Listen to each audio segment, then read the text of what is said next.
Hello, हाय, नमस्कार, राम-राम मंडळी. गोड खायची इच्छा झालीये किंवा घरात पाहुणे आलेत आणि तोच-तोच गोड शिरा खाऊन कंटाळा आलाय, तर हा व्हिडिओ तुमच्यासाठीच आहे. तर आज आपण बनवणार आहोत 1 कप बदामापासून झटपट होणारा बदाम शिरा. चला तर मग सुरुवात करूयात रेसिपीला. बदामाच्या शिऱ्यासाठी आपल्याला बदाम भिजत घालून त्यानंतर ते वाटून घ्यायचे आहेत. तर इथे आपण 1 कप बदाम रात्रभर पाण्यात भिजत घातलेले होते. आता आपण याची साल काढून घेणार आहोत. आपण सगळ्या बदामाची साल अशाच प्रकारे काढून घ्यायची आहे. आता बदामाची साल काढून झालेली आहे. आता हे बदाम आपण मिक्सरला बारीक वाटून घेऊयात. तर आता आपण या मिक्सरच्या भांड्यामध्ये सगळी साल काढून घेतलेले बदाम घेऊयात आणि याला आपल्याला मिक्सरमध्ये वाटून घ्यायचं आहे. एक लक्षात ठेवायचं आहे, आपल्याला खूप बारीक याचं वाटण करायचं नाहीये. आपल्याला जाडसरच असे हे बदाम वाटून घ्यायचे. आता बदाम आपले वाटून झालेले आहेत. आता आपण पाक तयार करूयात. त्यासाठी एका भांड्यामध्ये आपण घेतलेलं आहे 1 कप पाणी. आता या 1 कप पाण्यामध्ये आपल्याला घालायचे आहे 1 कप साखर आणि याला स्लो फ्लेमवरती साखर विरघळेपर्यंत आपल्याला गरम करून घ्यायचं आहे. याला सतत आपण ढवळत राहणार आहोत आणि तुम्ही बघू शकता छान अशी साखर आता विरघळलेली आहे या पाण्यामध्ये. आता यामध्ये आपल्याला घालायचं आहे केसर. तर केसर ऑप्शनल आहे, तुमच्याकडे असेल तर तुम्ही घालू शकता किंवा नाही घातलं तरी हरकत नाही. आता त्यानंतर आपण ह्याला थंड करून घेऊयात. तोपर्यंत आपण शिऱ्यासाठी लागणारं पीठ भाजून घेणार आहोत. तर त्यासाठी एका कढईमध्ये आपण 2 चमचे साजूक तूप गरम करून घेतलेलं आहे. त्यामध्ये आपण घातलेलं आहे अर्धा कप गव्हाचं पीठ.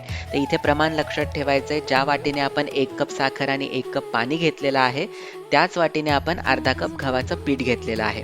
आता हे गव्हाचं पीठ स्लो फ्लेमवरती आपल्याला व्यवस्थित असं सतत हलवत याला भाजून घ्यायचं आहे. तुम्ही बघू शकता आता या गव्हाच्या पिठाचा रंग बदललेला आहे.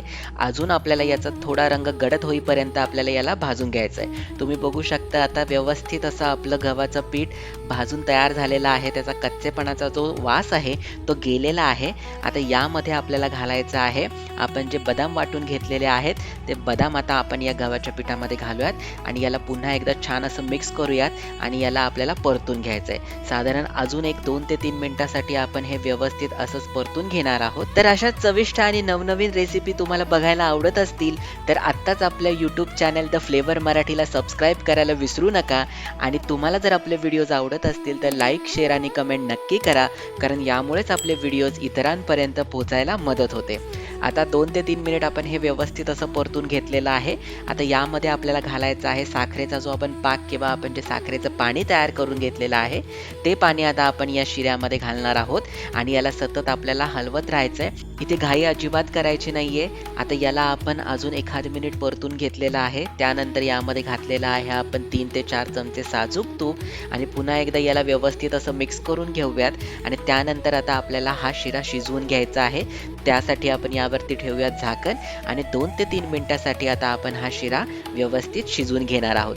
2 ते 3 मिनिटानंतर तुम्ही बघू शकता किती छान आपला शिरा शिजलेला आहे. त्याचा रंग तुम्ही बघू शकता, किती मस्त असा रंग या आपल्या शिऱ्याला आलेला आहे.